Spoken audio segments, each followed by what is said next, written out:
Hello, good morning दोस्तों। जय हिंद, नमस्कार। आप लोगों का हार्दिक स्वागत एवं अभिनंदन बंदन है आपके अपने YouTube channel double A academy में।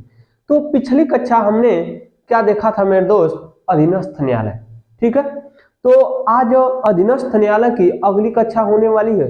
और अधीनस्थ न्यायालय में पिछली कक्षा में हमने आप लोगों को क्या बताया था? तो दीवानी न्यायालय बता दिया था। और आज की कक्षा में हम लोग फौजदारी न्यायालय को देखेंगे।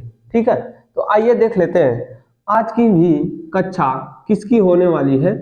अधीनस्थ न्यायालय, इसको लिखते हैं अधीनस्थ न्यायालय। इसको हमने अच्छी प्रकार से बता दिया है। ठीक है, अधीनस्थ न्यायालय, यह जो कक्षा होगी अधीनस्थ न्यायालय, अधीनस्थ न्यायालय की जो कक्षा है इसमें हमने आप लोगों को जिला एवं सत्र न्यायालय बताया था। क्या बताया था? जिला एवं सत्र न्यायालय, जिला एवं सत्र न्यायालय। जिला एवं सत्र न्यायालय को कितने भाग में हमने बांट कर बताया था? दो। पहला वाला दीवानी न्यायालय, पहला वाला दोस्त क्या था? दीवानी न्यायालय,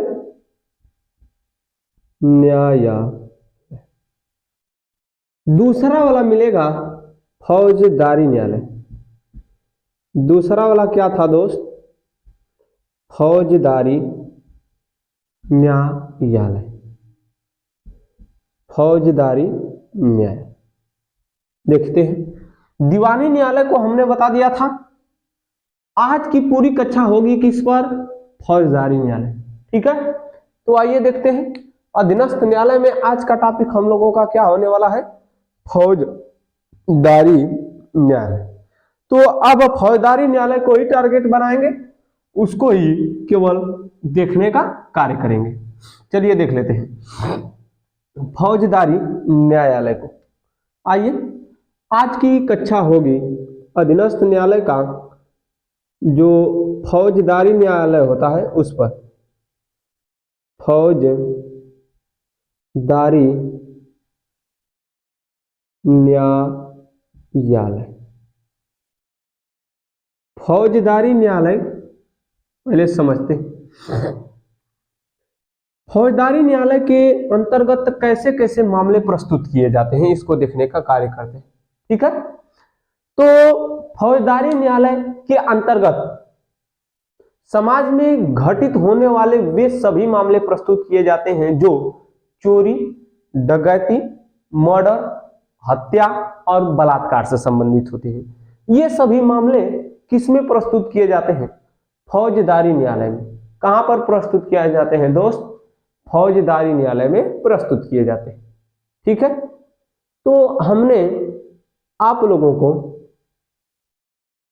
दीवानी न्यायालय बता दिया था। फौजदारी न्यायालय आगे देखते हैं, फौजदारी न्यायालय किसे कहते हैं। ठीक है, तो जिसके अंतर्गत या जिस न्यायालय में चोरी, हत्या, डकैती, लूट पीट मार और बलात्कार से संबंधित मुकदमे लाए जाते हैं उसे फौजदारी न्यायालय के अंतर्गत रखा जाता है।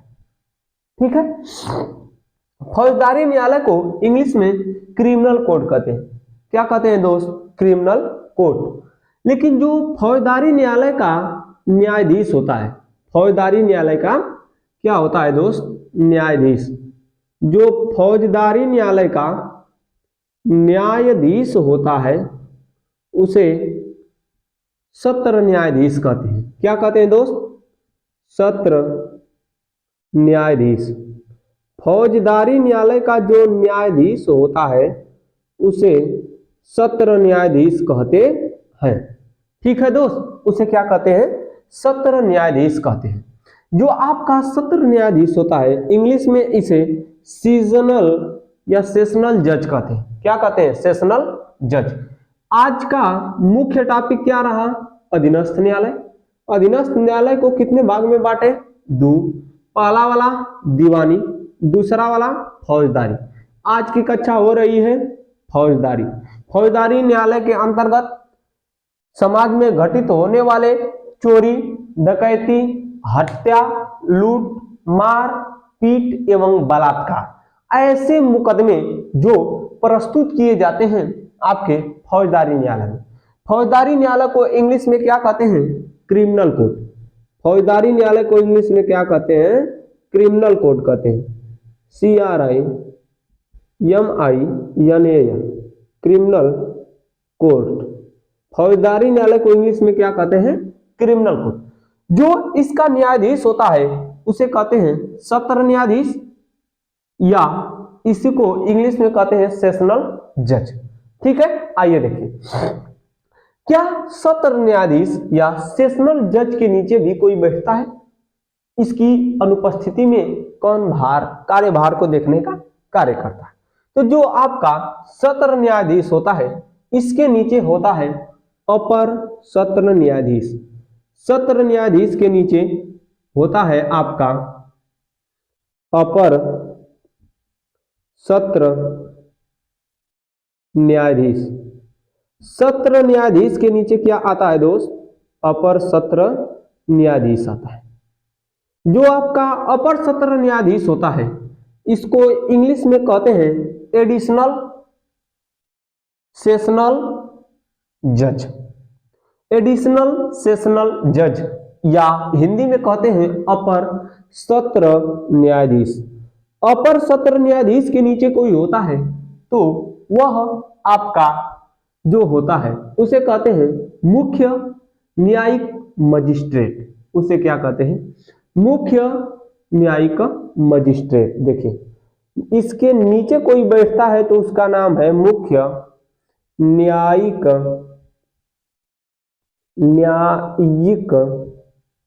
मजिस्ट्रेट। या तो इसी को कहते हैं दंडाधिकारी।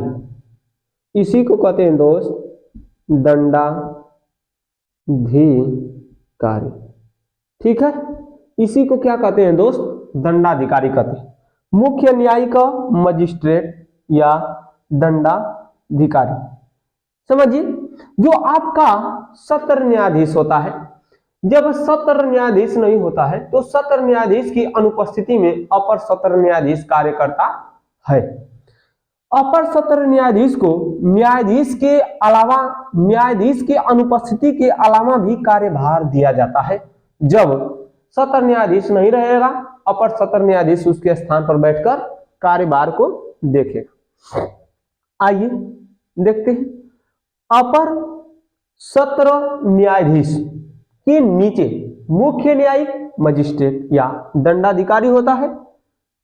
हो गया, आइए देख लेते हैं। इसके नीचे मुख्य न्यायिक मजिस्ट्रेट के नीचे कोई होता है तो उसको कहते हैं, मुख्य न्यायिक मजिस्ट्रेट के नीचे आपका आता है न्यायिक मजिस्ट्रेट। इसके नीचे क्या आता है? न्यायिक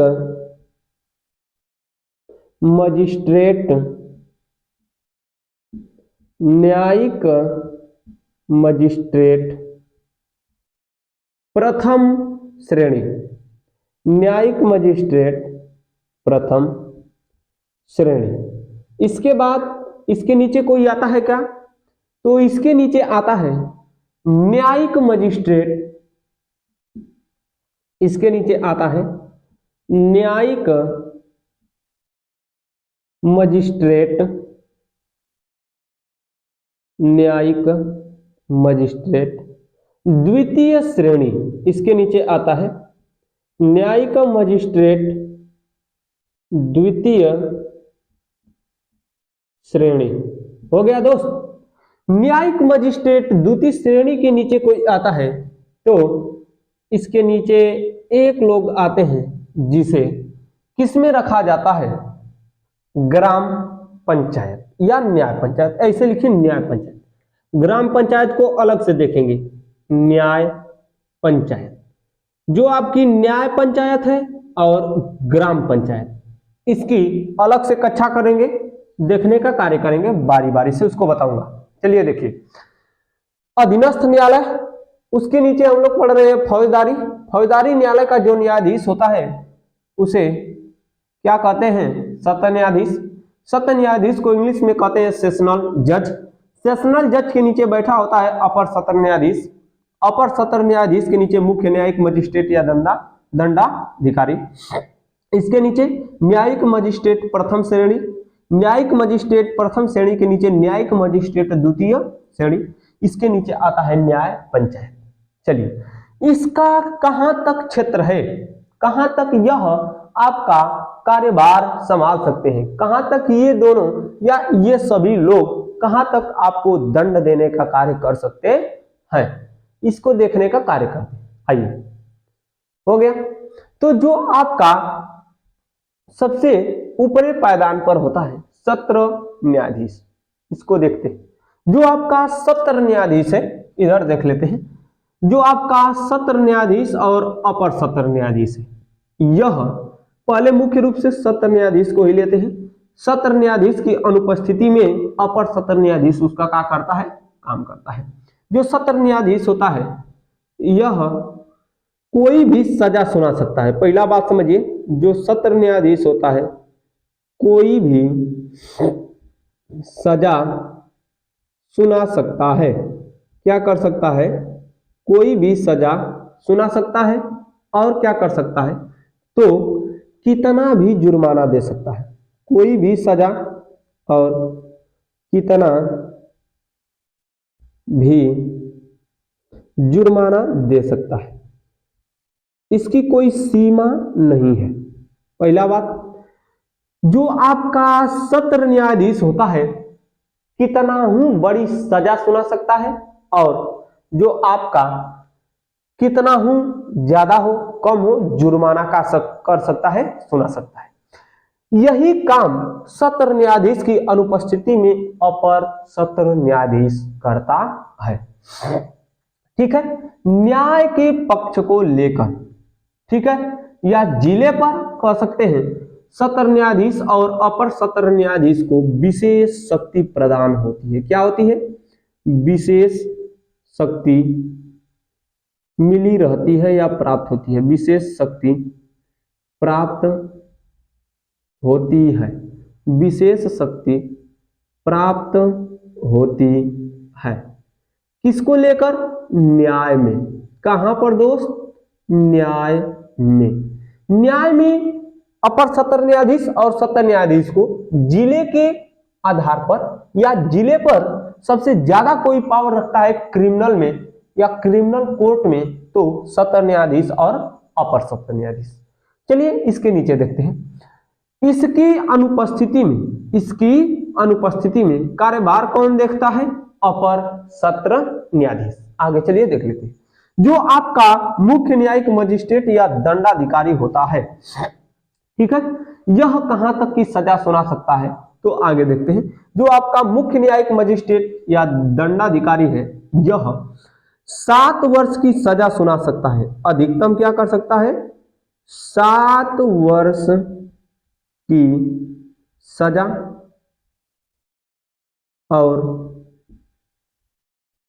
और कोई भी जुर्माना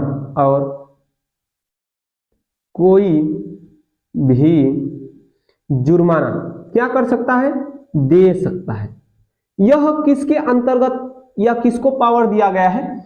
मुख्य न्यायिक मजिस्ट्रेट, या कह सकते हैं कि मुख्य न्यायिक मजिस्ट्रेट ऐसा ही मामला देखेगा जिसमें अधिकतम 7 साल की सजा सुना सकता हो। यदि ऐसे मामले आते हैं तो वह देखेगा, या इससे बड़े मामले जब आ जाते हैं तो इसको अपने ऊपर क्या करेगा?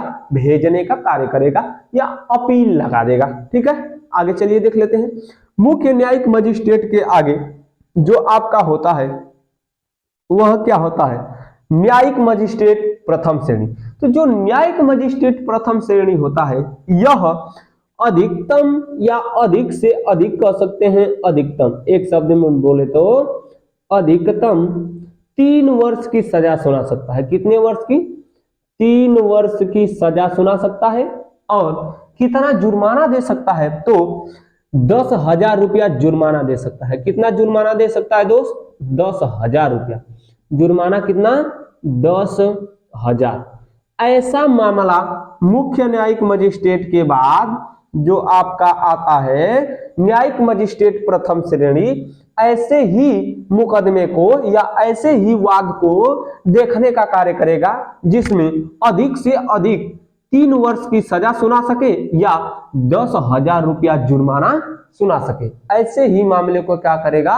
देखेगा। चलिए, मुख्य न्यायिक मजिस्ट्रेट के नीचे न्यायिक मजिस्ट्रेट प्रथम श्रेणी कितने वर्ष की सजा दे सकता है? अधिकतम 3 वर्ष।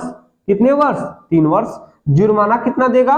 10,000। लेकिन न्यायिक मजिस्ट्रेट जो द्वितीय श्रेणी होती है यह अधिक से अधिक कह सकते हैं अधिकतम कितना दोस्त? अधिकतम कितने वर्ष की सजा सुना सकता है? अधिकतम 1 वर्ष की सजा। कितने वर्ष की? 1 वर्ष की सजा सुना सकता है। और कितना जुर्माना दे सकता है? तो जुर्माना आपको यह 5,000 तक सुना सकता है। कितना? जुर्माना 5,000 तक। कितना हजार तक? 5,000 रुपए तक का क्या कर सकता है? जुर्माना दे सकता है या सुना सकता है। कौन? न्यायिक मजिस्ट्रेट द्वितीय श्रेणी। यह आपके अधीनस्थ न्यायालय में फौजदारी न्यायालय की कक्षा रही। ठीक है, तो चलिए मेरे दोस्त, आशा करता हूं कि यह समझ में आया होगा। आप चिंता मत करिए। न्याय पंचायत, ग्राम पंचायत और राजस्व न्यायालय या राजस्व बोर्ड कह सकते हैं, इसकी अगली कक्षा होने वाली है। चलिए मेरे दोस्त, हमको जाने की आज्ञा दीजिए। मिलेंगे अगले दिन। तब तक के लिए जय हिंद दोस्तों, नमस्कार।